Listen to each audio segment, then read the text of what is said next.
সুপ্রিয় দর্শক, আপনাদের সবাইকে স্বাগত জানাচ্ছি চ্যানেল জের আয়োজিত নিয়মিত সংবাদ বিশ্লেষণ অনুষ্ঠান জেড ফোকাস। আপনাদের সঙ্গে আছি আমি সাইদ খান। আলোচনার জন্য প্রতিদিনের মতো আজও আমাদের সাথে একজন অতিথি রয়েছেন। আমাদের সাথে স্টুডিওতে উপস্থিত আছেন বৈষম্য বিরোধী ছাত্র আন্দোলনের অন্যতম সংগঠক এবং বাংলাদেশ সাধারণ ছাত্র অধিকার সংরক্ষণ পরিষদের আহ্বায়ক এবং ইনি ইসমাইল হোসেন সম্রাট। ইসমাইল হোসেন সম্রাট 2018 সালেও কোটা সংস্কার আন্দোলনের অন্যতম সংগঠকদের মধ্যে একজন ছিলেন। তিনি ঢাকা কলেজের ছাত্র হয়ে ওই সময় ঢাকা কলেজে তুমুল আন্দোলন গড়ে তুলেছিলেন। এই মুহূর্তেও তিনি বাংলাদেশের রাজনীতির যে এক ধরনের গুণগত পরিবর্তন বা রাজনীতিতে যে ঐক্য যে প্রক্রিয়া চলছে, সেই প্রক্রিয়ার অংশ হিসেবে তিনিও কিন্তু রাজনীতিতে গুণগত পরিবর্তনের জন্য লড়ে যাচ্ছেন এবং বিভিন্ন রাজনৈতিক দলের সাথে তিনি কাজ করছেন এবং যাতে বাংলাদেশের রাজনীতিতে এক ধরনের গুণগত পরিবর্তন আসে বা ইতিবাচক ধারায় বাংলাদেশের রাজনীতি এগিয়ে যেতে পারে। আমরা কথা বলবো ইসমাইল সম্রাটের সঙ্গে। ইসমাইল সম্রাট, আপনাকে স্বাগত জানাচ্ছি। আপনাকে স্বাগতম, আপনার শোকেও স্বাগতম। দর্শক, আপনারা জানেন যে আমরা জেড ফোকাসে প্রতিদিনই দিনের কোনো গুরুত্বপূর্ণ সংবাদ ধরে বিশ্লেষণ করে থাকি। আজও আমাদের হাতে বেশ কয়েকটি গুরুত্বপূর্ণ সংবাদ রয়েছে। ইংরেজি নতুন বছরের আজকে প্রথম দিন। সেই প্রথম দিন হিসেবে সারা দেশেই কিন্তু এক ধরনের উৎসব এবং এক ধরনের উচ্ছ্বাস আছে। এর মধ্যেও বেশ আলোচিত কয়েকটি খবর আমাদের হাতে এসে পৌঁছেছে। শুরুতেই ইসমাইল হোসেন সম্রাট, আপনার কাছ থেকে আলোচনা শুনবো। আজকে দৈনিক প্রথম আলো পত্রিকায় বাংলাদেশের সেনাবাহিনীর সেনাপ্রধান ওয়াকারুজ্জামান একটি একান্ত সাক্ষাৎকার দিয়েছেন। দৈনিক প্রথম আলোর সম্পাদক মতিউর রহমান এবং তাদের একজন কূটনৈতিক রিপোর্টার 30 তারিখেই সাক্ষাৎকারটি নিয়েছেন, আজকে ওনারা প্রকাশ করেছেন। সাক্ষাৎকারে অনেক বিষয় উঠে এসেছে। এর মধ্যে আগামী জাতীয় সংসদ নির্বাচন কখন হবে বা কোন পদ্ধতিতে হবে বা রাজনৈতিক দলগুলোর ভূমিকা কেমন হওয়া উচিত বা বর্তমানে যে অন্তর্বর্তীকালীন সরকার রয়েছে এই অন্তর্বর্তীকালীন সরকারকে পূর্ণ সহযোগিতা দেওয়ার জন্য সেনাবাহিনী শুরু থেকেই বলে এসছে। আজকের এই সাক্ষাৎকারেও আমরা দেখেছি যে বর্তমান যে অন্তর্বর্তীকালীন সরকারের প্রধান রয়েছেন প্রফেসর ইউনূস সরকারকে পূর্ণ সহায়তা দিবে একটি সুষ্ঠু, অবাধ এবং গ্রহণযোগ্য উৎসব মুখর পরিবেশে একটি নির্বাচন অনুষ্ঠানের জন্য। এছাড়াও প্রতিবেশী রাষ্ট্র ভারতের সাথে আমাদের কূটনৈতিক সম্পর্ক কেমন হওয়া উচিত, কেমন ছিল এবং ভবিষ্যৎ কেমন হবে তিনি বলেছেন এটা ন্যায্যতার ভিত্তিতে একটি সম্পর্ক হওয়া উচিত এবং বাংলাদেশ সেনাবাহিনী দেশপ্রেমিক সেনাবাহিনী হিসেবে সেনাবাহিনী অতীতের মতোই দেশপ্রেমের স্বাক্ষর রাখতে চায় এবং কোনো প্রকার কলঙ্কের কাদা যাতে সেনাবাহিনীর গায়ে না লাগে এই জন্য ওনার আন্তরিকতা এবং সদিচ্ছার কোনো ঘাটতি নেই বলেও প্রকাশ করেছেন।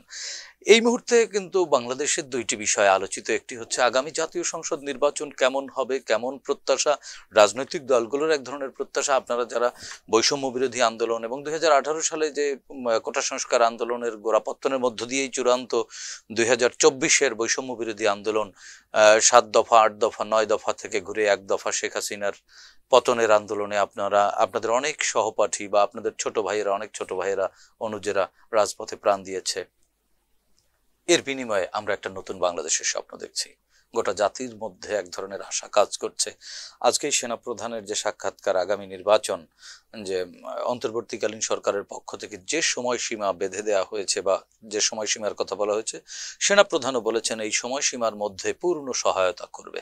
আপনি কি মনে করেন, আপনার বিশ্লেষণ কি বলে আসলে যৌক্তিক সময় কতটুকু হওয়া উচিত এবং বর্তমানে অন্তর্বর্তীকালীন যে সরকার সময়সীমা দিয়েছে এই সময়সীমা আদৌ যৌক্তিক কিনা বা কতদূর সংস্কার প্রয়োজন? জি, ধন্যবাদ সাইদ ভাই আপনাকে। দেখুন, আমি শুধু আপনার কথার পরিপ্রেক্ষিতে একটা কথাই বলবো, সেটা হচ্ছে যে বাংলাদেশে আমাদের এই প্রজন্ম অর্থাৎ আমাদের জেনারেশন, যে আমরা যারা 18 সাল থেকে কোটা সংস্কার আন্দোলন করেছি বা আপনি যদি 2012 সাল থেকে ধরেন এই জেনারেশনটা হ্যাঁ, দীর্ঘ এক যুগের বেশি সময় ধরে তারা দেখেছে শুধু ভারত আমাদেরকে শুধু নির্যাতন নিষ্পেষণ করেছে, অর্থাৎ একতরফা। বাংলাদেশের পক্ষ থেকে সবসময় কখনোই ন্যায্যতার ভিত্তিতে কোনো সম্পর্ক এই স্বৈরাচার খুনি সরকার করতে পারে নাই। কিন্তু আমরা দেখেছি যে তখনকার সময় যারা ছিল, তখনকার সময় সেনাবাহিনী, তখনকার সময় প্রত্যেকটা অর্গান রাষ্ট্রের ঠিক স্বৈরাচারের মতো একই সুরে কথা বলেছে। কিন্তু আজকে আমরা দেখেছি যখন ছাত্র জনতার এই বিজয়টা হয়েছে, বিজয়ের পরে প্রত্যেকটা রাষ্ট্রের প্রত্যেকটা অর্গান অটোমেটিকলি চেঞ্জ হয়ে গেছে। তো এটা আমি মনে করি যে আমাদের 24-এর সবচেয়ে বড় সাফল্য, যেখানে বাংলাদেশ সেনাবাহিনীকে পরপর 2টা জাতীয় সংসদ নির্বাচন ইলেকশনের জন্য দায়ী করা হয়। 14 এবং 18 সালে যে ইলেকশন, সেটার 24-এরও যদি আমি ধরি তাহলে পরপর 3টা জাতীয় সংসদ নির্বাচনে বাংলাদেশ সেনাবাহিনীর কি ভূমিকা ছিল সেটা জাতির কাছে স্পষ্ট। কিন্তু এখন এত সব কিছুর পরেও আমাদের বর্তমান সেনাপ্রধান যে কথাটি বলেছে, এটাকে আমি শতভাগ উনাকে অভিনন্দন এবং সাধুবাদ জানাচ্ছি যে তারপরও উনি একটা কথা বলেছে। এবং আজকের পর থেকে আমি মনে করি সেনাবাহিনী যদি বাংলাদেশের স্বাধীনতা এবং সার্বভৌমত্ব রক্ষার জন্য যে শপথ নিয়েছে, তারা যদি তাদের সেই শপথ অক্ষুণ্ণ রাখে, তাহলে পরবর্তীতেও কোনো সরকার এসে এই সেনাবাহিনীকে অন্তত দলীয়করণ করতে পারবে না। অন্য দেশের সাথে একটা মানে লেজুর ভিত্তিক যে সম্পর্ক, সেটা মেনটেন করার জন্য এই সেনাবাহিনী বাধ্য না। বাংলাদেশ সেনাবাহিনী হচ্ছে ধরেন বিশ্বের যতটুকুলো সেনাবাহিনী আছে আপনি যদি দেখেন না, ইসমাইল সম্রাট, এখানে একটি কথা আছে, সেনাবাহিনী তো আসলে বিদেশিদের সাথে বা কোনো রাষ্ট্রের সাথে সম্পর্ক করা বা সম্পর্ক রক্ষা করা আসলে সেনাবাহিনীর কাজ না। সেনাবাহিনীর কাজ হচ্ছে আমার সার্বভৌমত্ব, আমার স্বাধীনতা, এটির জন্য আসলে তারা শপথবদ্ধ। তারা এই ভূখণ্ডকে রক্ষার জন্য সর্বোচ্চ ত্যাগ পর্যন্ত স্বীকার করবে, এই শপথবদ্ধ। কোন দেশের সাথে কি সম্পর্ক হবে সেটি তো আসলে ঘটনা হচ্ছে যে ওই সরকারের ব্যাপার। না, সেটি বরাবরের মতোই সরকারের ব্যাপার। কিন্তু আপনি আরেকটা বিষয় দেখেন, বাংলাদেশের পাকিস্তান আমল থেকে সেই 1952 সাল থেকে এই 24 পর্যন্ত বাংলাদেশের যতবার সরকার এসেছে, যতবার সরকারের পতন হয়েছে, প্রত্যেকটা জায়গায় সেনাবাহিনীর একটা ভূমিকা ছিল। কখনো প্রকাশ্যে, কখনো অপ্রকাশ্যে, কখনো পর্দার আড়ালে, কখনো মিডিয়ার সামনে। তো আপনারা 1-11 দেখেছেন। সবকিছু মিলিয়ে ধরেন এই ভারতীয় উপমহাদেশের যে সেনাবাহিনীর বা তাদের যেই মানে আর্মিদের যে ভূমিকা, সেটা আপনি ভারত পাকিস্তানে এখন ধরেন এটা অলিখিত। বাংলাদেশ, মায়ানমারতে আপনি দেখেছেন। তো এই যে সাবকন্টিনেন্টের এই দেশগুলোতে সেনাবাহিনীর একটা ভূমিকা সব সময় থাকে। হ্যাঁ, কিন্তু তারা হয়তোবা মানে সরাসরি কোনো কথা বলে না, কিন্তু তারা সব সময় একটা ভূমিকা রাখে গণতন্ত্রের জন্য, দেশের ধরেন কূটনৈতিক সম্পর্কের জন্য সেনাবাহিনী উল্লেখযোগ্য ভূমিকা রাখে। আমি যদি ভুল না বলি, প্রত্যেকটা সময় ধরেন আমরা সরাসরি হয়তো এই দায়িত্বটা আপনার, কিন্তু আপনার এই দায়িত্বটা করার জন্য আপনাকে কারা কারা হেল্প করবে, কারা আপনার সাথে সহযোগিতা করবে, কারা সহযোগিতা করবে না। তো সেই জায়গায় আমি যদি ভুল না বলি, তাহলে আগামী জাতীয় সংসদ নির্বাচনেও সেনাবাহিনীর উল্লেখযোগ্য একটা ভূমিকা থাকবে। সম্রাট, আরেকটি বিষয়, ওনার সাক্ষাৎকারে আরেকটি বিষয় উঠেছে। উনি সাক্ষাৎকারের একটি জায়গায় বলেছেন, আমরা মনে প্রাণে বিশ্বাস করি রাজনীতিবিদদের বিকল্প রাজনীতিবিদেরাই, তাদের বিকল্প সেনাবাহিনী নয়। এটি অত্যন্ত যৌক্তিক এবং আসলেই বাস্তবসম্মত কথা। কিন্তু আমরা দেখেছি অন্তর্বর্তীকালীন সরকারের কয়েকজন উপদেষ্টা রাজনীতিবিদদের উপরে এক ধরনের বিদ্বেষ বা এক ধরনের বাজে অভিজ্ঞতা রয়েছে তাদের, এরকম অভিব্যক্তি প্রকাশ করতে দেখেছি যে গত 53 বছরে রাজনীতিবিদরাই এই রাষ্ট্রের সংস্কার করতে পারেনি, সুতরাং রাজনীতিবিদদের হাতে দেশ এক ধরনের অনিরাপদ। ওনাদের বক্তব্যে এরকম অভিব্যক্তি প্রকাশ পায়। আপনি এই জেনজির প্রতিনিধি হিসেবে আপনি কি মনে করেন আসলেই রাজনীতিবিদদের হাতে দেশ অনিরাপদ? নিরাপত্তাহীন বলবো না, অনিরাপদ কিনা? বা রাষ্ট্র আজকে গত 17 বছর ধরে রাষ্ট্রের যে করুণ পরিণতি হয়েছিল, রাষ্ট্রীয় প্রতিষ্ঠানগুলো এক প্রকার ধ্বংস হয়ে গিয়েছিল, দেশের অর্থনীতি একেবারে দেউলিয়া হবার উপক্রম। দেউলিয়া হয়েছিল কিনা আমরা জানি না, প্রকাশ করেনি সরকার। তো সেক্ষেত্রে ওনাদের এই অনুযোগের সত্যতা কি? আপনি জেনজি হিসেবে কি মনে করেন? আমি মনে করি যে দেখুন, বাংলাদেশের সত্যিকার অর্থে যদি রাজনৈতিক সিদ্ধান্ত যদি রাজনৈতিকভাবে আসতো, সত্যিকার অর্থে যদি রাজনীতিবিদরাই রাজনীতি পরিচালনা করতো, দেশ পরিচালনা করতো, তাহলে দেশের এই অবস্থা হতো না। দিন শেষে আমরা যারা রাজনীতি করি, ধরেন এই যে আমি আপনার এখানে একটা কথা, তরুণ প্রজন্ম হিসেবেও রাজনীতিবিদ আমরা সামনে যদি রাজনীতি করি বা এখন থেকে যদি রাজনীতি চর্চা করি, আমরা একটা কথা বলার আগে আমরা 10 বার ভাবি যে আমাদেরকে জনগণের মুখোমুখি হতে হবে। আমি আপনার এখান থেকে বেরোলে কিন্তু জনগণ আমাকে দেখবো, ওই যে ইসমাইল সম্রাটের কথা বলছে, কিন্তু আমলাদের কিন্তু এটা বলার সুযোগ নেই। সুতরাং আমি মনে করি সেনাপ্রধান এখন যে কথা বলেছে, বাংলাদেশের স্বাধীনতার পরে এটাই হওয়া উচিত ছিল। কিন্তু আপনি দেখেন গত 15 বছর ধরে 3টা যে মানে বিনা ভোটে নির্বাচন করেছে, এই নির্বাচনগুলো কারা করেছে? এর সাথে কি শুধু রাজনীতিবিদরাই জড়িত ছিল? এই নির্বাচনগুলো কারা করেছে এবং সংসদে সত্যিকার অর্থে যারা রাজনীতি করেছে তাদের প্রতিনিধিত্ব কত % ছিল? আমি যদি ভুল না বলি, আজকে ব্যবসায়ীদেরকে ধরে এনে রাজনীতিবিদ সাজাচ্ছেন আপনি, আমলাদেরকে ধরে এনে রাজনীতিবিদ সাজাচ্ছেন, সেটা তো রাজনীতিবিদ না। তাহলে তো সবসময় এই সমস্যাগুলো হবে। কারণ যারা রাজনীতি করে সত্যিকার অর্থে, যারা পলিটিক্যাল এলিমেন্ট, ছোটবেলা থেকে যারা রাজনীতি ধারণ করে, রাজনীতি করে, তারা যতই খারাপ হোক অন্তত আমলাদের থেকে বেশি খারাপ না। কারণ আমলাদের কখনো দায়বদ্ধতা, এই যে আমি যদি আপনাকে ভুল না বলি, 1-11 সরকারের সময় আমাদের যে উপদেষ্টারা ছিল 111-এ, আজকে তারা কোথায়? তাদেরকে আপনি খুঁজে পাচ্ছেন না। ঠিক এই সরকার যখন দায়িত্ব থেকে যাবে অন্তর্বর্তীকালীন সরকারের, তখন এই সরকারের উপদেষ্টারা কিন্তু জনগণের মুখোমুখি হবে না, কিন্তু রাজনীতিবিদরা জনগণের মুখোমুখি হবে। 5 বছর পরে হোক, 10 বছর পরে হোক, 15 বছর পরে হোক। এই যে দেখুন, এই স্বৈরাচার খুনি হাসিনা আজকে যে দেশ থেকে পালিয়ে গেছে, তার তারা যে অপকর্ম করেছে তারা কি জীবনে আর কোনোদিন জনগণের সামনে আসতে পারবে? আসতে পারবে না। কেন আসতে পারবে না? গতকালকে তো, গত পরশুদিনই তো প্রধান নির্বাচন কমিশনার বলেছেন যে যদি সরকার বা আদালত আওয়ামী লীগকে নিষিদ্ধ না করে তাহলে তাদের কোনো নির্বাচনে অংশ নিতে কোনো বাধা নেই। নির্বাচনে অংশ নিয়ে কতটা দল নির্বাচনে অংশ নিবে? ধরেন এই নির্বাচনে আমি যদি ভুল না বলি 40টা রাজনৈতিক দল অংশ নেবে। তো অংশ নেওয়াটা তো বড় কথা না, আপনাকে উইন করে তো আসতে হবে, জনগণের মুখোমুখি হয়ে সরকার গঠন করতে হবে। আওয়ামী লীগ যদি নির্বাচনে অংশগ্রহণ করে, আমিও চাই আওয়ামী লীগ নির্বাচনে অংশগ্রহণ করুক। কেন চাই? কারণ তারা 300 আসনে যদি তাদের প্রার্থী দেয়, বাংলাদেশ আওয়ামী লীগ নামক দল থেকে নৌকা প্রতীকে, প্রত্যেকটা জায়গায় তাদের জামানত বাতিল হবে এবং 300 আসনে এটা বাংলাদেশের ইতিহাসে একটা নজির হিসেবে থাকবে।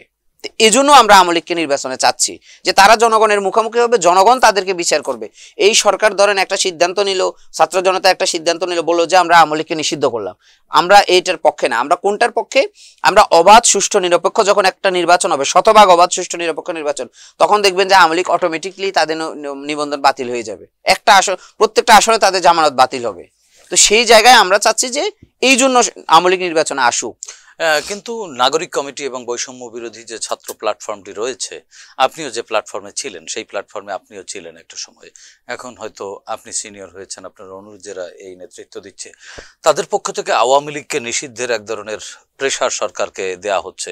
এটির কারণ কি? ভবিষ্যতে আবার আওয়ামী লীগ ফিরে এসে তাদের উপরে এক ধরনের নিপীড়ন নির্যাতন চালাতে পারে, এই ধরনের শঙ্কা থেকে তারা এটি করছে, না আওয়ামী লীগকে নিষিদ্ধ করার যৌক্তিক অনেকগুলো কারণ রয়েছে, বা আওয়ামী লীগ সৃষ্ট অনেকগুলো কারণেই আওয়ামী লীগের আসলে রাজনীতি করবার অধিকার তারা হারিয়েছে? আপনি কি মনে করেন? জি দেখুন, এই সাইদ ভাই, আমি শুধু আপনাকে একটা কথাই বলবো, 1850 সালে রাজা লক্ষণ সেন যখন এই উপমহাদেশে এসেছিল, তখনকার যেই রাজা ছিল, তিনি তার সবকিছু মানে রানিং ক্ষমতা ছেড়ে পালিয়ে গেছে।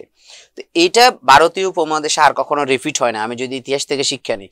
একেবারে 300 জন, মানে 45 মিনিটের মধ্যে 300 জন তার সংসদ সদস্য সংসদ ছেড়ে, বাড়িঘর ছেড়ে পলাতক হয়ে যাবে। এটা আমাদের জন্য একটা বিরল ঘটনা। তো এই ঘটনাকে যদি আমি সাক্ষী রেখে যদি বলি, ইতিহাস থেকে যদি, মানে ইতিহাস যদি ভুল না হয়, তাহলে বাংলাদেশে অন্তত রাজনীতিতে আওয়ামী লীগ থাকবে কি থাকবে না সে প্রশ্নে আমি যাব না। কখনোই তারা সরকার গঠন করতে পারবে না। এটা আমি আপনাকে একদম স্পষ্ট মেসেজ দিচ্ছি, আপনি আমার এটা কোট করতে পারেন। আমার যতটুকু রাজনৈতিক অভিজ্ঞতা, যে একেবারে ক্ষমতা থেকে এরকম ধরুন 2-1টা এমপিও যদি থাকতো, আমরা বলতাম যে অনেক সময় বলে না যে একজন হলেও হাল ধরে, তাদের তো একজনও ছিল না। কোথাও একটা প্রতিবাদ হয় নাই, বিক্ষোভ হয় না, যা জটিকা হয়েছিল সেটা সন্ত্রাসী কায়দায় তারা করেছে। পলিটিক্যাল ভাবে তারা এখন পর্যন্ত গত 4 মাসে কোনো কিছু করতে পারে নাই। অর্থাৎ পলিটিক্যাল দলগুলো এখন তাদের মানে এনিমি না, এখন আওয়ামী লীগের এনিমি হচ্ছে বাংলাদেশের ছাত্র জনতা। তো সেখানে আপনি যদি রাজনীতি করতে হয়, ভোট চাইতে হয়, আদৌ কি এনিমি তারা, না রাজনৈতিক যুক্তির কাছে আওয়ামী লীগ হেরে গেছে? না না, আমি তো বললাম যুক্তির কাছে। দেখুন, জুলাই আগস্টে যখন যে যুদ্ধটা হয়েছে, আমরা এটাকে একটা যুদ্ধ বলি।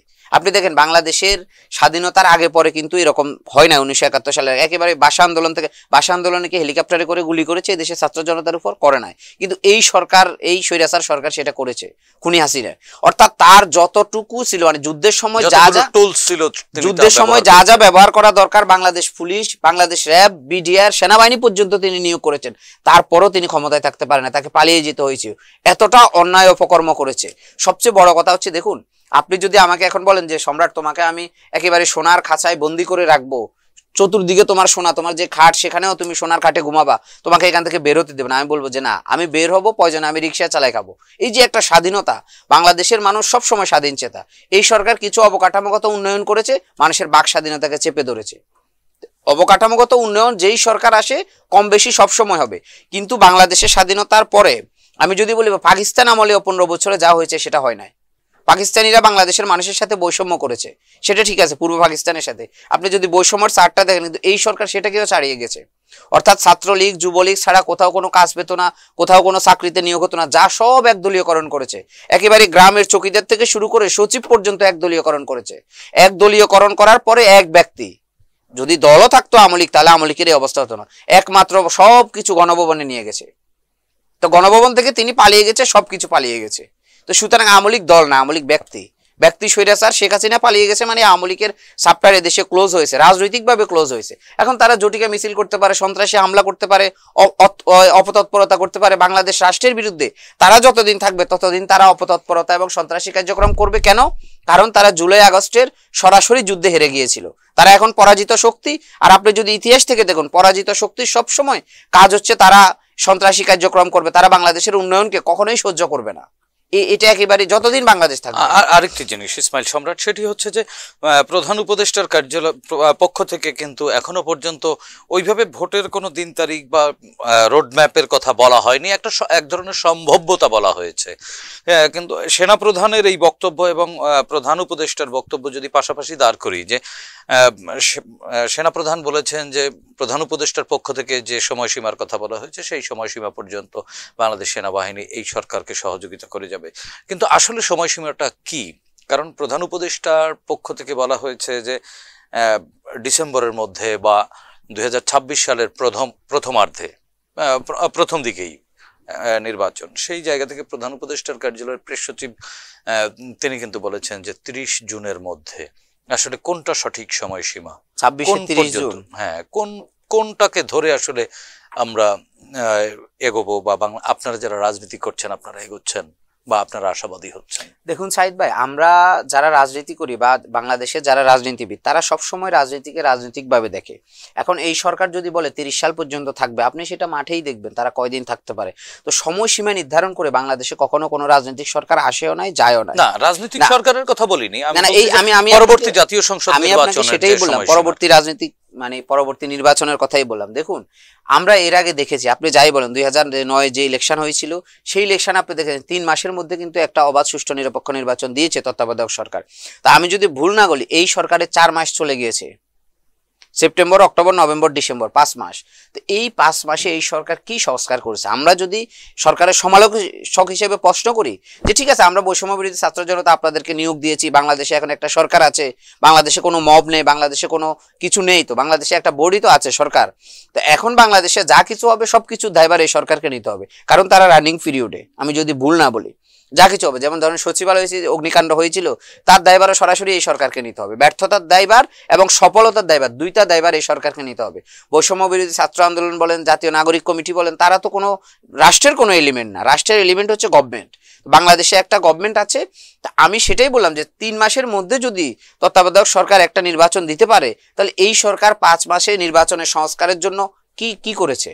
এখন পর্যন্ত ভোটার তালিকা হালনাগাদের পথে যায় নাই, জানুয়ারি থেকে করবে বলছে, কিন্তু এই 5 মাসের সংস্কারটা কি আমি যদি বলি, তাহলে তা আপনি আমাকে এটা অযৌক্তিক বলতে পারবেন না। সরকার সংস্কার করবে সেটাও যৌক্তিক, কিন্তু 5 মাসে দৃশ্যমান কি সংস্কার করেছে সরকার? নির্বাচন কমিশন গঠন করেছে, সেটা তো কোনো সংস্কার না, সেটা তো রুটিন ওয়ার্ক। ভোটার তালিকা হালনাগাদ করবে, সেটাও রুটিন ওয়ার্ক। সংস্কারটা কি করেছে সরকার? তাহলে আগামী 1 বছরের সরকার কি সংস্কার করবে সেটাও তো আমরা সন্দেহ হই। রাজনীতিবিদরা যে কথা বলছে না, আমি তো মনে করি যে এই সরকারের সবচেয়ে বড় সাফল্য হচ্ছে রাজনীতিবিদরা তাদেরকে স্পেস দিচ্ছে। আজকে যদি বাংলাদেশের রাজনৈতিক দলগুলো যদি সিদ্ধান্ত নেয় যে আমরা ভোটাধিকারের জন্য আবার একটা আন্দোলন করবো, আমার তো মনে হয় যে এই সরকার 7 দিনের বেশি থাকবে না। আমার যতটুকু মানে পার্সোনাল অপিনিয়ন থেকে আমি আপনাকে বলছি, রাজনৈতিক দলগুলো যদি না চায় সরকার 7 দিনের বেশি থাকবে না। সুতরাং সরকারের এটাকে একটা ধরেন পজিটিভলি নিয়ে রাজনীতিবিদরা সরকারকে সময় দিয়েছে, তার মানে যে যুগ যুগ ধরে সময় দিবে। আরে বাংলাদেশে যেখানে মানে 300 আসন নির্বাচন হয়ে যেখানে ইলেকট্রিক গভর্নমেন্ট 5 বছর থাকে, সেখানে এই সরকার তো কতদিন থাকবে আপনি বলুন? না, এই সরকার তো জনগণের ম্যান্ডেট আছে, এই সরকার না, এই সরকারের সাথে রক্তের ম্যান্ডেট নিয়েই তো এসেছে সরকার। রক্তের ম্যান্ডেট শুনেন সাগর ভাই, রক্তের ম্যান্ডেট সেটা হচ্ছে সবচেয়ে বড় কথা, কিন্তু এই সরকার যত দ্রুত সময়ের মধ্যে নির্বাচন দিবে তত এই সরকারের জন্য ভালো, যারা আন্দোলন করছে তাদের জন্য ভালো। কারণ দিন শেষে বাংলাদেশে যখন একটা অনির্বাচিত সরকার থাকবে, আমি যদি ভুল না বলি, অনির্বাচিত সরকার কিন্তু সবকিছু চাইলে করতে পারে না। তো সুতরাং নির্বাচিত সরকার সবকিছু বৈধতা দেওয়ার জন্য একটি পার্লামেন্ট, আমি সেটাই বললাম, নির্বাচিত সরকার পার্লামেন্ট যত দ্রুত আসবে তত বাংলাদেশের উন্নয়নটা এগিয়ে যাবে। এর জন্য নির্বাচিত সরকার দরকার। এইখানে আরেকটি বিষয়, সেনাপ্রধানের সাক্ষাৎকারে আরেকটি বিষয় উঠে এসেছে, সেটি হচ্ছে রাষ্ট্রপতি এবং প্রধানমন্ত্রীর ক্ষমতার যে ভারসাম্য। সেটির জন্য ওনার ইন্টারভিউর একটি জায়গায় দেখলাম যে সেনাবাহিনীকে তিনি রাষ্ট্রপতির অধীনে যাওয়ার ব্যাপারে উনি এক ধরনের মতামত দিয়েছেন। আপনি কি মনে করেন, এটি সেনাবাহিনী কি রাষ্ট্রপতির অধীনে যাওয়া উচিত কিনা, বা রাষ্ট্রপতির আরো ক্ষমতা বাড়া উচিত কিনা? না, সেনাবাহিনী তো এখনই রাষ্ট্রপতির অধীনে আছে, এখন আছে, কিন্তু নির্বাচিত সরকারে তো নির্বাচিত সরকারের রাষ্ট্রপতি না, রাষ্ট্রপতির অধীনে। কিন্তু আসলে আমরা দেখেছি যে মানে প্রতিরক্ষা মন্ত্রী তো প্রধানমন্ত্রী, সুতরাং প্রধানমন্ত্রীর অধীনেই থাকে। প্রতিরক্ষা মন্ত্রণালয়ের মন্ত্রী যেহেতু প্রধানমন্ত্রী পার্লামেন্টারিয়ান গভর্নমেন্টে, সেক্ষেত্রে তো প্রধানমন্ত্রীর অধীনে চলে যায়। সেনাপ্রধান এই জায়গাটিতে বলেছেন যে রাষ্ট্রপতির অধীনে সেনাবাহিনীকে নেয়ার ব্যাপারে মতামত দিয়েছেন, আপনি কি এটা আমার মনে হয় একটা যৌক্তিক মতামত। ধরেন একটা দেশের যদি আপনি যদি ক্ষমতার যদি ব্যালেন্স না করেন, তাহলে কিন্তু আপনাকে এই যে অ্যারোগেন্ট যখন হয় মানুষ, কখন যখন একেবারে সব ক্ষমতা আমার কাছে থাকবে তখন আমি যা বলবো তা। কিন্তু আপনি যদি এই ক্ষমতাকে প্রপারলি ভাগ করে দেন, তখন দেখবেন আপনি সেখান থেকে অনেকগুলো এলিমেন্ট বেরিয়ে আসবে। ফ্যাসিবাদী হওয়ার জন্য সবচেয়ে বড় কায়দা সেটা হচ্ছে, ধরেন এই আমাদের দেশ তো প্রধানমন্ত্রী শাসিত দেশ, প্রধানমন্ত্রী হচ্ছে রাষ্ট্রের সর্বসভা, কিন্তু আমরা এটাকে ধরেন বিএনপি তাদের যে 31 দফা দিয়েছে, সেখানেও আমরা দেখেছি তাদের যেই অ্যাক্টিং চেয়ারম্যান তারেক রহমান তিনি বলেছেন যে রাষ্ট্রপতি এবং প্রধানমন্ত্রীর মধ্যে ক্ষমতার ভারসাম্য করবে, দ্বিকক্ষ বিশিষ্ট পার্লামেন্ট, এছাড়া জাতীয় সরকার, বিভিন্ন বিষয় দেখেছে। আমরা এই তরুণ প্রজন্ম 31 দফার সরাসরি সমর্থন করি। কেন সমর্থন করি? কারণ এর আগে বাংলাদেশে কোনো রাজনৈতিক দল এরকম একটা মানে যুক্তিক একটা সংস্কারপত্র হাতে দেয় না। 31 দফার মধ্যে যৌক্তিক মনে হয় কেন এই 31 দফা? না, আমার কাছে যুক্তিক মনে হওয়ার কারণ হচ্ছে যে তারা কতটুকু, আপনি তো ওই দলের কর্মীও না, সমর্থকও না, আপনি হয়তো যুগপৎ ধারায় বা এই ফ্যাসিবাদ বিরোধী আন্দোলনে আপনারা এক কাতারে দাঁড়িয়েছেন, কিন্তু তার 31 দফা কেন আপনার কাছে যৌক্তিক এবং সুন্দর মনে হলো না? আমার কাছে এই জন্য, কারণ 31 দফা, 31 দফা কি আপনারও মনের কথাগুলো এই 31 দফা? আমি তো মনে করি অনেকাংশে আমাদের মনের কথাগুলো 31 দফার মধ্যে। কারণ কি? কারণটা হচ্ছে দেখুন, আমি যদি এখন আমার দল থেকে 31 দফা দিই, সেটা তো জনগণের কাছে ওইভাবে যাবেও না, আর আমি কখনো সরকার গঠন করতে পারবে না। তাহলে আমার কাজটা কি? আমার কাজটা হচ্ছে যেই দল সরকার গঠন করতে পারবে, সক্ষমতা রাখে, সেই দলকে প্রেসার ক্রিয়েট করে কিছু জনগণের কিছু দাবি বের করে আনা, এটা হচ্ছে আমাদের কাজ। তো এই মুহূর্তে বাংলাদেশের সবচেয়ে বড় দল হচ্ছে বিএনপি। তো বিএনপি যদি অনেকাংশে শুধরিয়ে যায়, তারা যদি সত্যিকার অর্থে এই নির্বাচন, অবাধ সুষ্ঠু নির্বাচনের মধ্য দিয়ে যদি রাষ্ট্র ক্ষমতায় আসে, তো তারা এসে যদি 31 দফা যদি পূর্ণ করে, তাহলে তো আমার কাজটা বিএনপি করছে। 31 দফার কোন কোন জায়গাগুলোতে এই জেনজির কথা আছে, যেটি আপনি বললেন যে আপনারও অনেক কথা আছে, কোন কোন জায়গাগুলো? ধরেন এই যে মানে ক্ষমতার ভারসাম্য, যেটাকে আমরা সবচেয়ে দীর্ঘদিন ধরে আমরা বলে আসছি, কিন্তু কোন সরকার করবে কি করবে না সেটা তো হচ্ছে সেকেন্ড অপশন। ফার্স্টলি তো বলেই নাই কখনো যে প্রধানমন্ত্রী এবং রাষ্ট্রপতির মধ্যে ক্ষমতার ভারসাম্য আনবে, এটা এই 31 দফার মধ্যে আছে। তারপর আপনি ধরেন পরপর দুইবারের বেশি প্রধানমন্ত্রী হতে পারবে না। তো এই জিনিসটা তো খুবই সুন্দর, এবং আমি মনে করি যে পরপর ধরেন একটা দল থেকে একটা জায়গায় 3 বার 4 বার 5 বার পর্যন্ত নমিনেশন দেয়। অর্থাৎ আমরা বড় দলগুলোর ক্ষেত্রে দেখেছি, ধরেন এখানে হয়তো আপনাকে নমিনেশনটা দিয়েছে, আপনি এই জায়গায় নমিনেশন পাবেন, আপনার থেকে আরো যোগ্য আছে, কিন্তু দিচ্ছে না। কিন্তু এই জেনারেশন চাচ্ছে যে সত্যিকার অর্থে প্রত্যেকটা জাতীয় সংসদ নির্বাচনে প্রত্যেকটা দল, প্রত্যেকটা রাজনৈতিক দল তাদের নমিনেশনের জন্য ভাববে যে এখানে আগের বার কাকে দিচ্ছি সেটা বাদ, তার মানে কর্ম পরিধি মূল্যায়ন করে যে 5 বছরে তিনি কি করেছেন, তার জনপ্রিয়তা সত্যিকার অর্থে কতটুকু, এটার বিবেচনা করে প্রত্যেকটা জায়গায় যদি নমিনেশন দেয়, তখনই দেখবেন আপনি পলিটিক্যাল গভর্নমেন্ট আসবে। কিন্তু আমরা স্বাধীনতার পরে দেখেছি কি, প্রথমবার যিনি পেয়েছেন, ধরেন আপনি 1974 সালে যিনি পেয়েছেন, এখনো পর্যন্ত এই 18 সালেও তাদের মধ্যে কেউ কেউ পেয়েছে। তো এই যদি হয় অবস্থা, তাহলে তো আপনি নেতৃত্ব বেরিয়ে আসবে না, গণতান্ত্রিক চর্চা হবে না। রাজনীতির সাথে বা রাষ্ট্রের সাথে প্রজন্মের যোগ হওয়ার সুযোগ অনেকটা কমে আসে। অবশ্যই আপনি সেটাকে কিভাবে মূল্যায়ন করবেন, সেটাকে তো এইভাবে ধরেন, এই জাতীয় সংসদ নির্বাচনে যদি আমাদের এই প্রজন্মের যদি 50 জনও যদি সংসদে যায়, তাহলে তারা কিন্তু আগামী প্রজন্মের এই প্রজন্মের প্রতিনিধিত্ব করবে। কিন্তু আপনি যদি তাদেরকে জায়গা করে না দেন, তাহলে তারা কিভাবে প্রতিনিধিত্ব করবে? রাজনীতিটা হচ্ছে সবসময় আপনি তাকে স্পেস দিতে হবে। আরেকটি বিষয় সেটি হচ্ছে সেনাপ্রধানের এই সাক্ষাৎকারে আমরা আরেকটি জায়গা দেখলাম যে তিনি এরপরেও রাজনীতিবিদদের উপরেই ভরসা রাখতে চান, এবং তিনি কিন্তু একটি কথা বলেছেন এই সাক্ষাৎকারে যে এটি আসলে একটি সুযোগ, শেষ সুযোগ না, সুযোগ, যে এই সুযোগের মাধ্যমে বাংলাদেশ আসলে ঘুরে দাঁড়ানোর একটি পথে যাওয়ার সম্ভাবনা দেখেন উনি। আমরা নিশ্চয়ই ওনার এই যে পজিটিভ মানসিকতা, পজিটিভ অ্যাপ্রোচ, এটি সমর্থন করি। আপনারা রাজনীতিবিদদের মধ্যে এই পজিটিভনেস কতটুকু দেখেন? দেখুন সাহিদ ভাই, আমি আপনাকে বলি, 1971 সালে যখন বাংলাদেশ স্বাধীন হয়েছে, তখন মুক্তিযোদ্ধাদের একটা সুযোগ ছিল বাংলাদেশকে বিনির্মাণ করানো, একদম আপ টু বটম, কিন্তু তারা সেটা করে নাই বা সেটা তারা পারে নাই বা করতে দেওয়া হয় না। যাই হোক, তারপরে যদি আমি বলি 1975 সালে যখন এই শেখ মুজিবকে হত্যা করা হয়েছিল, তারপরে একটা সুযোগ এসেছিল, সেটাও হাতছাড়া হয়ে গেছিল।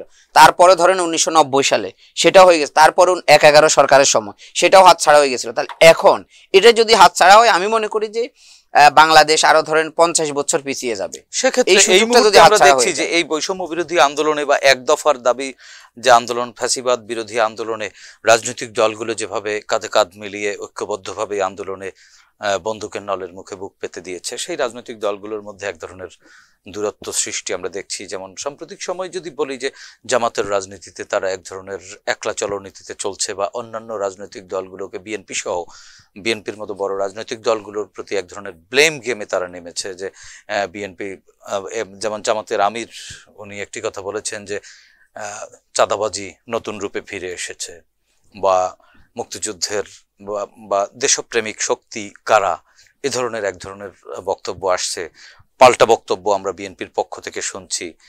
এই জায়গাটাকে আপনি কিভাবে জেনজির প্রতিনিধি হিসেবে মূল্যায়ন করবেন? বা এই যে জেনজি, বা এই মুহূর্তে যারা বৈষম্য বিরোধী ছাত্র আন্দোলন বা নাগরিক কমিটিতে আমরা দেখছি যে নানান সমাজের নানান এন্ড থেকে বলা হচ্ছে যে নাগরিক কমিটি বা জামাত ইসলামী একাকার হয়ে যাচ্ছে, বা এর মধ্যে যে একসময় ইনসাফ আন্দোলন ছিল একটি, তারা একাকার হয়ে একটি ভিন্ন পথে এগোনোর চেষ্টা করছে, বা নতুন রাজনৈতিক দল সৃষ্টির চেষ্টা হচ্ছে। এই বিষয়গুলোকে আপনি কিভাবে পর্যবেক্ষণ করেন? দেখুন সাইদ ভাই, বাংলাদেশের সৃষ্টির পর থেকে বিভিন্ন প্রেক্ষাপটে, যেমন 18 সালে আমরা কোটা সংস্কার আন্দোলনের পরিপ্রেক্ষিতে আমাদের এই প্ল্যাটফর্মটা হয়েছিল, গণ অধিকার পরিষদ হয়েছিল। এই আন্দোলনের পরে একটা রাজনৈতিক দল হবে না, এটা কি করে হয়? এটা হবে। মুক্তিযুদ্ধের পরে হয়েছিল, 90-এর পরে, স্বৈরাচারের বিরুদ্ধে পরে। তো প্রত্যেকটা জায়গায় যখন একটা আন্দোলন সংগ্রাম হয়, তারপর ওইটাকে কেন্দ্র করে একটা রাজনৈতিক দল আসে। এখন প্রশ্নে আসে, সেই রাজনৈতিক দলটা কতটুকু সারভাইভ করবে? প্রশ্ন হচ্ছে এখানে। অনেকগুলো রাজনৈতিক দল আছে, আপনি বাংলাদেশে দেখুন 42টা দল নিবন্ধিত আছে, এর মধ্যে আরো 3টা না 4টা দিয়েছে, তাহলে 45টা রাজনৈতিক দল নিবন্ধনকৃত আছে। তা আপনি যদি গ্রামের বা ধরেন রুট লেভেলে গিয়ে যদি আপনি বলেন যে বাংলাদেশে কয়টা রাজনৈতিক দল আছে, বলতে পারবে না। বা একটা দলের নাম বলে যদি বলেন এটা কি, বলতে পারবে না। তো এরকম রাজনৈতিক দল থেকে কি আদৌ কি আমরা সেটাকে রাজনৈতিক দল বলবো? এরকম তো আছে, আমি তো আপনাকে বললাম, তো আরো হবে। এখন হওয়াটাকে আমি পজিটিভলি দেখছি। এই জেনারেশনে একটা রাজনৈতিক দল করবে, সেটাকে আমি হওয়া উচিত আমি মনে করি। তো এখন সে হওয়ার জন্য তারা আগের যে রাজনৈতিক দলগুলো, বা ধরেন যে গণতন্ত্রকামী যে রাজনৈতিক দল, বা বিএনপির সাথে তো তাদের দূরত্ব হওয়ার কথা না। বিএনপি একটা রাজনৈতিক দল, তারা প্রত্যেকটা জায়গায় তাদের কর্মী আছে, এবং আওয়ামী লীগ স্বৈরাচার খুনি হাসিনা পালিয়ে যাওয়ার পর থেকে, মানে প্রত্যক্ষ বা পরোক্ষভাবে যেভাবেই আপনি ধরুন না কেন, বাংলাদেশের এখন দায়ভার এই জাতীয়তাবাদী দল বিএনপির কাছে এসেছে। কারণ তারা সরকারে না থাকলেও প্রত্যেকটা জায়গায় তাদের অর্গানাইজেশন আছে, তাদের কমিটি আছে, তাদের লোক আছে, এবং নেতা বলতে মানুষ, মানে ভালো মন্দের সাথে তাদের না, এই স্বৈরাচার সরকার পালিয়ে যাওয়ার পরে তাদের নেতা কর্মী তো সব পালিয়ে গেছে। এখন জনসাধারণের কাছে নেতা বলতে কি? নেতা বলতে তো বিএনপি নেতারা, এছাড়া তো আর কোনো নেতা আপনি পাবেন না। পাবেন 2-1টা নেতা হয়তো জাতীয়ভাবে পাবেন, কিন্তু এই জন্য আমি বলছি যে তারা যদি বিএনপির সাথে যদি এই মুহূর্তে দূরত্বটা বাড়ায়, জাতীয় নাগরিক কমিটি বা বৈষম্য বিরোধী ছাত্র আন্দোলন, তাহলে জামাত ইসলামী, তাহলে ক্ষতিটা তাদেরই হবে। কারণ বিএনপি অনেক বড় একটা দল, বিএনপির আর ক্ষতির কিছু নাই। এই মানে খুনি হাসিনার 15 বছরে তারা যে পরিমাণ ত্যাগ স্বীকার করেছে, আমি তো মনে করি যে তাদের কর্মীরা দেশের প্রতি কতটুকু থাকবে সেটা আমি জানি না, তাদের দলের প্রতি শতভাগ তারা আস্থাশীল। তো তাদের দলের হাইকমান্ড যদি এই 31 দফার প্রতি অঙ্গীকারবদ্ধ হয়, তাহলে তো এটা বাংলাদেশের জন্য অনেক ভালো একটা অ্যাচিভমেন্ট। তো সেক্ষেত্রে জামায়াত ইসলামীর আমির এত বড় পদে থেকে, দায়িত্বশীল জায়গা থেকে তিনি একথা কি করে বলেন? কিছুদিন আগেও তিনি বলেছিলেন যে আওয়ামী লীগকে আমরা মাফ করে দিয়েছি। উনি প্রায়ই এরকম কথা বলেন। আসলে উনি কেন বলেন? এটির পেছনে কোনো শক্তি আছে কিনা, বা কেউ হুইসপার করছে না? জামাতে ইসলামী ধরেন স্বাধীনতার পরে তো ওইভাবে স্পেস পায় নাই। কেন পায় নাই? আর সবসময় তাদেরকে যুদ্ধ অপরাধী বা ধরেন রাজাকার এই শব্দগুলো বলে বলে এই সরকার 15 বছরে তাদেরকে এক ধরনের কোণঠাসা করে রেখেছে। তো এখন তারা এই স্বাধীনতার পরে স্পেস পেয়েছে। আমি মনে করি যে তারা প্রতিহিংসার রাজনীতিতে না গিয়ে যদি তারা সত্যিকার অর্থে তাদের রাজনৈতিক দলের বিকাশে নামে, এবং ধরেন তারা গণতান্ত্রিকভাবে যদি সবকিছুকে মোকাবেলা করতে শিখে, তাহলে আমি মনে করি যে তাদের ফিউচার ভালো। আর যদি তারা এই মুহূর্তে ধরেন দ্বন্দ্বে চলে যায়, আপনি দ্বন্দ্বে কখন যাবেন? যখন আপনার মধ্যে 50-50 থাকবে। ধরেন আপনার কাছে 50 টাকা আছে, আমার কাছে হয়তো 40 টাকা আছে, তখন আপনি দ্বন্দ্ব যাব। কিন্তু বর্তমানে বাংলাদেশে জামাতের ভোট কত পার্সেন্ট? আমি যদি আসি ধরেন 5%, আর বিএনপির ভোট হচ্ছে ধরেন 45%, তাহলে এটা কি দ্বন্দ্ব হয়? তাহলে ক্ষতি কার হবে? ক্ষতিটা জামাতেরই হবে।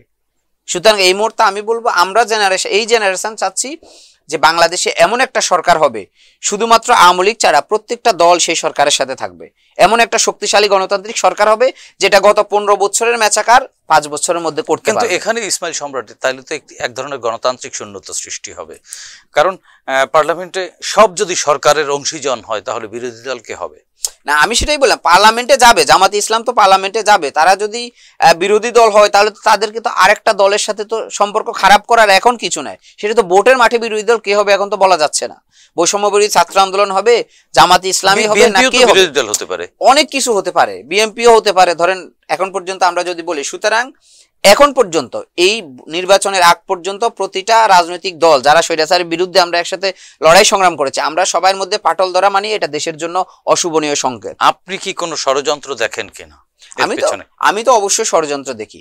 এই বৈষম্য বিরোধী ছাত্র আন্দোলনের সমন্বয়কদেরকে নিয়ে অনেকে ষড়যন্ত্র করছে, ষড়যন্ত্র করছে, খুনি হাসিনা ষড়যন্ত্র করছে, ধরেন বিভিন্ন ভাবে ষড়যন্ত্র করতে পারে। এখন ধরেন একটা স্টুডেন্ট তার একাডেমিক এই কার্যক্রম শেষ করে তাকে যদি আপনি বলেন যে আমি তোমাকে 2 কোটি টাকার একটা এলিয়ান গাড়ি দিব, তো সে তো বলবে ঠিক আছে আমাকে গাড়ি দেন, আমার ফিউচারে কি হবে না হবে সেটা সে সেকেন্ড অপশনে চলে যাবে। তো কার কি দরকার সেইভাবে গোয়েন্দা সংস্থাগুলো তাদেরকে টোপ দিচ্ছে। আবার বলা হচ্ছে যে তোমরা রাজনৈতিক দল করো, 300 আসন আমরা গুছিয়ে দিব, এরকম করে তাদেরকে নামানো হচ্ছে, কমিটিতে লোক দেওয়া হচ্ছে। তো এগুলো তো আসলে রাজনীতি না, এগুলো এক ধরনের ষড়যন্ত্র এবং অপরাজনীতি এবং বিরাজনীতিকরণেরও এক ধরনের ষড়যন্ত্র। হ্যাঁ, বিরাজনীতি ধরেন শুনে বাংলাদেশের আপনি যদি এই মুহূর্তে বলেন বাংলাদেশকে এই ইউনূস সরকার কেন জাতিসংঘের মহাসচিবও যদি বাংলাদেশের দায়িত্ব নেয় বাংলাদেশকে রাজনীতি শূন্য করতে পারবে না। কেন পারবে না? কারণ বাংলাদেশের প্রত্যেকটা মানুষের রাজনীতি তাদের রগে রগে আছে। বাংলাদেশের মানুষ বরাবরের মতোই রাজনীতি চর্চা করে, হয়তো সে দল করে কিংবা করে না, কিন্তু সমালোচনা তা ঠিকই করে।